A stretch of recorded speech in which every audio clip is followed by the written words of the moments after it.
Subukan natin mga boss magluto ng chicken pastil. Sarili kong version are. Hinugasan ko na aring breast ng manok.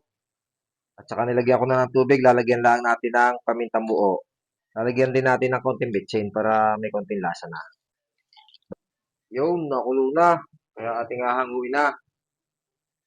Masama naman din yung ma-over ng pakulo. At masyadong madudurog naman yung laman ng manok.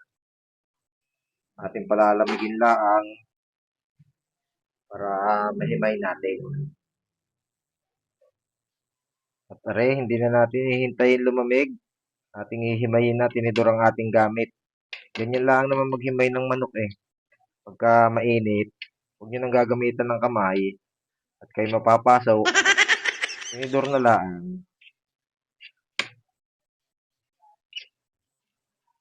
Yan na mga bossing, tapos na nating himayin ang ating manok.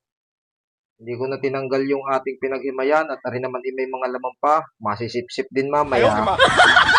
At ari lang ang ating ricado, bawang, sili, bitsin, tuyo, at saka suka. Una muna ay mantika. Pag mainit na yan, isunod na natin na rin bawang. Ginayat ko maliliit.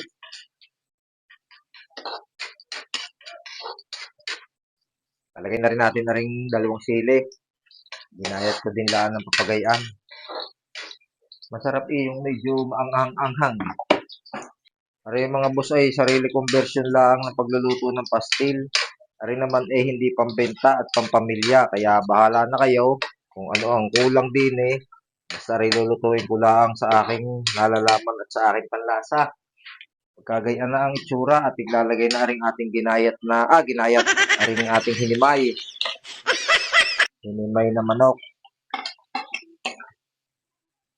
Lalagyan na rin natin yan ng tuyo, suka, ating haluin na.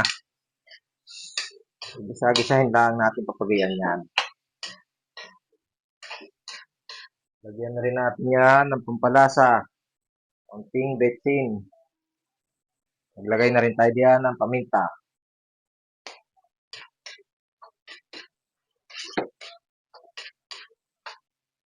Pagka ganyan ang itsura niya, tayo maglalagay ng oyster sauce.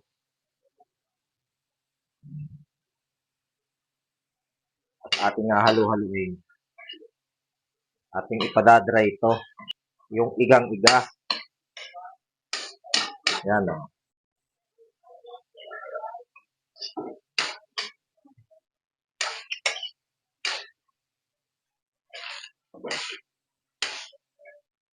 Tara na mga boss, luto ng ating chicken pastil.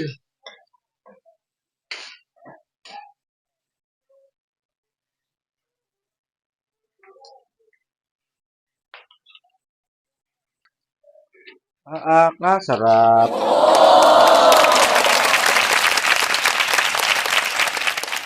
Ayos.